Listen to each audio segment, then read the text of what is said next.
One is never enough. One is never enough for us. Two or more are required. When we commence our seduction of you and launch those missiles towards you bearing love, passion and desire, we repeatedly tell you that you are the one. You are the only one that we want. All of our life we have waited for this moment to be with the one, you. This singularity of number meets singularity of purpose. One is all that we want. We tell you this, we text you this, and we do so repeatedly in order to put you on that pedestal.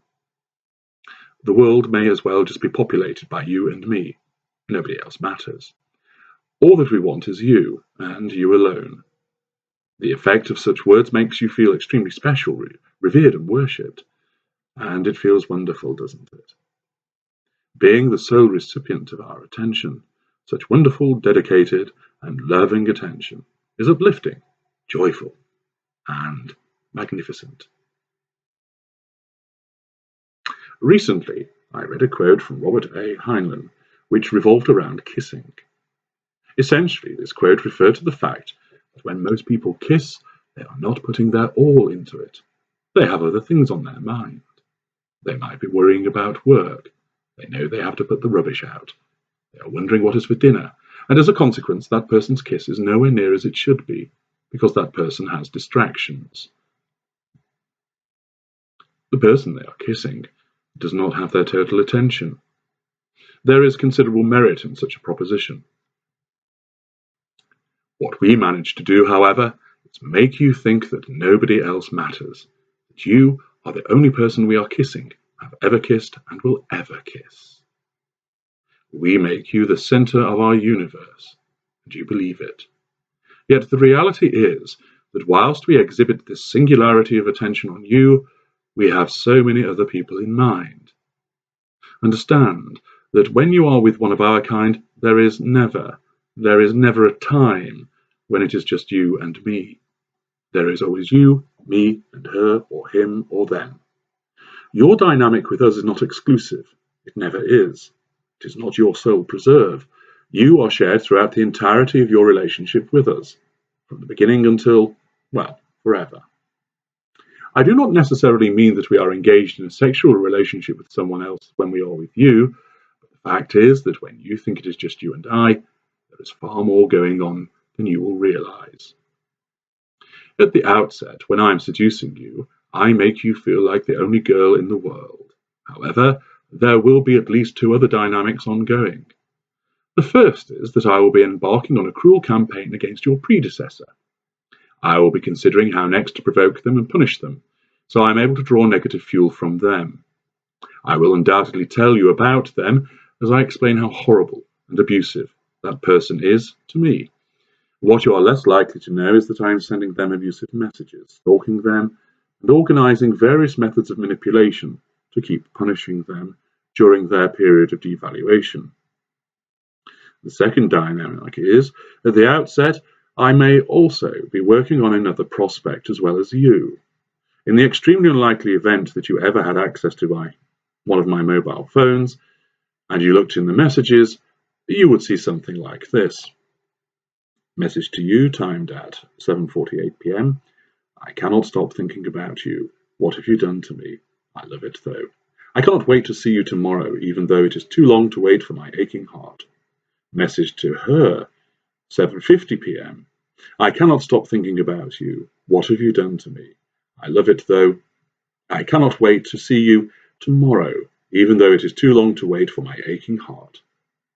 There then may even be message to her number 2, 7:52 p.m. I cannot stop thinking about you. What have you done to me? I love it though. I cannot wait to see you tomorrow, even though it is too long to wait for my aching heart. Notoriously greedy for fuel, and wary of the effects of not having a supply of the same, we will ensure that we have other targeted prospects in hand. You may become the chosen one as my primary source of fuel, but the others will not necessarily be discarded. They will be retained as friends, who rank as high-producing secondary appliances, continuing to supply me with fuel. You think you have me to yourself, of course, That is the impression that I will create, but you are sharing me with the others who will be kept ready to replace you should you start to fail in your production of fuel.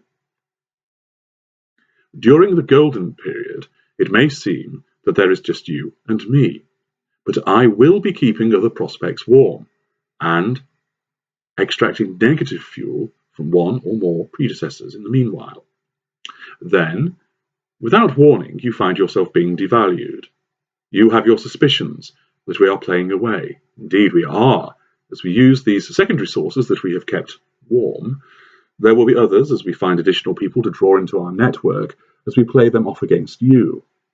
You will find you will be compared to these people, to friends and family, and always found to be wanting, as we press the devaluation against you.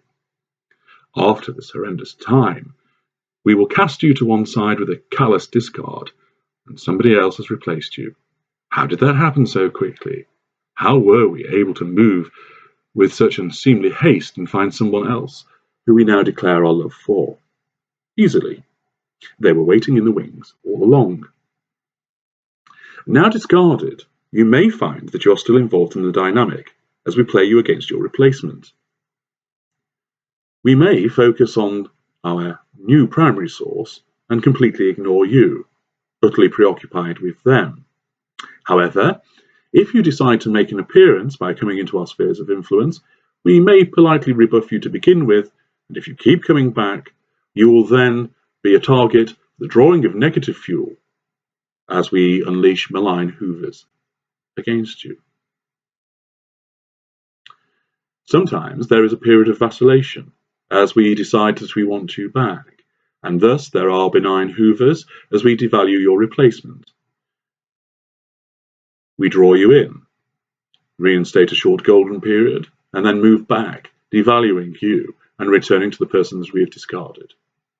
You are sat on one end of a seesaw. As you go up, she goes down, and vice versa. We stand in the centre, straddling this seesaw, gobbling up all the fuel that is pouring from you both. As our primary source in a romantic relationship, you will always find that there is somebody else involved in the dynamic. It does not end there, though, with the person who is our primary source of fuel. This addition of an extra player in the game happens throughout all our fuel gathering activities. We set family member against family member, our brothers against our sisters, or one parent against the other. We treat one child as golden and the other as a pariah, as we have them compete for our blessings and affections. We pit one colleague against another, as they vie for that promotion which lies in our gift. We have a friend fighting against another friend in order to spend time with us at the expense of the other. We enter the online realm and have people backbiting, clashing and competing, all through a few keystrokes on the keyboard. We can never be satisfied with it being just you and me. We always have to involve others, and that involvement is not necessarily harmonious. There must be competition in order for the fuel to flow. Never think that we are dedicated to just you. Our need for fuel does not allow it. There is always someone else, despite what we may tell you. If you were ever able to ascertain the full extent of our machinations, schemes and plans, you would see so many lines radiating away from us, connecting us to you, to her, to him, and to many others, with lines running between the unknowing and knowing until it looks like an extremely complex organogram on the wall of an incident room in a police station. It can never just be you and me. There always has to be another.